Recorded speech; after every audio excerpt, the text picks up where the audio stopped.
বিবাহের 10টি সুন্নতের কথা জানবো। বিবাহের প্রথম সুন্নত হলো খোদাভীরু পাত্র পাত্রী নির্বাচন করা। খোদাভীরু পাত্র পাত্রী, ছেলের জন্য দরকার হলো একটি মেয়ে, ধার্মিক একটি মেয়ে নির্বাচন করা। অনুরূপ মেয়ের অভিভাবকের জন্য এটা সুন্নাত হলো একটা ধার্মিক ছেলে নির্ধারণ করা। 2, পাত্র পাত্রী পরস্পর একে অপরকে দেখা। পাত্র পাত্রী উভয় একে অপর, অনেক সময় বাবা মা যেয়ে দেখে আসে বা গার্জেনরা যেয়ে দেখে আসে। গার্জেন কোন মেয়েকে দেখা এটা নাজায়েজ। দোলা ভাইকে নিয়ে চলে গেছে, দোলা ভাই সহ আত্মীয় স্বজন এলাকার লোকজন নিয়ে একটা মেয়েকে দেখতে গেছে, এটা সম্পূর্ণ একটা নাজায়েজ পন্থা।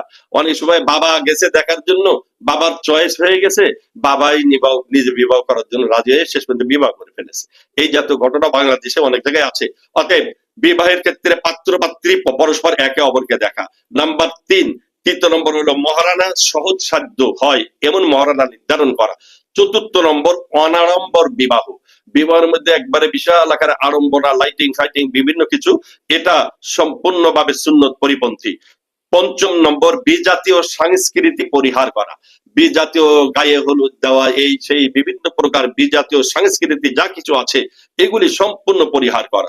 নম্বর 6, প্রচার করে বিবাহ করা। বিবাহের কথাটা এলান দেওয়া, প্রচার করা, আশপাশের লোকজনকে জানানো। 7 নম্বর সুন্নত হলো শাওয়াল মাস এবং জুমার দিন বিবাহ করা। যদি শাওয়াল মাস না হয় তাহলে কমসে কম জুমার দিন জুমা মসজিদে বিবাহটা যাতে সবাই জেনে যায়। 8 নম্বর বর কনেকে অভিনন্দন জানানো। মানে ছেলে মেয়ে উভয়কে অভিনন্দন জানানো। আরবিতে নবীজি সাল্লাল্লাহু আলাইহি ওয়াসাল্লাম দোয়া শিক্ষা দিয়েছেন, বারাকাল্লাহু লাকা ওয়া বারাকা আলাইকা ওয়া জামা বাইনাকুমা ফি খাইর, বারাকাল্লাহু লাকা ওয়া বারাকা আলাইকুমা ওয়া জামা বাইনাকুমা ফি খাইর, এই দোয়াটি পড়া, এটাও সুন্নাত।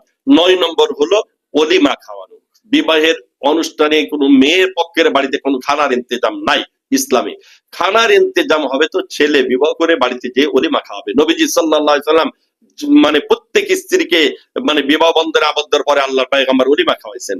10 নম্বর সুন্নত হলো বিবাহের খুতবা দেওয়া। বিবাহের আরবি যে খুতবা, নবীজি সাল্লাল্লাহু আলাইহি ওয়াসাল্লাম থেকে যে খুতবা রয়েছে কোরআন এবং হাদিস মাধ্যমে এই খুতবা দেওয়া।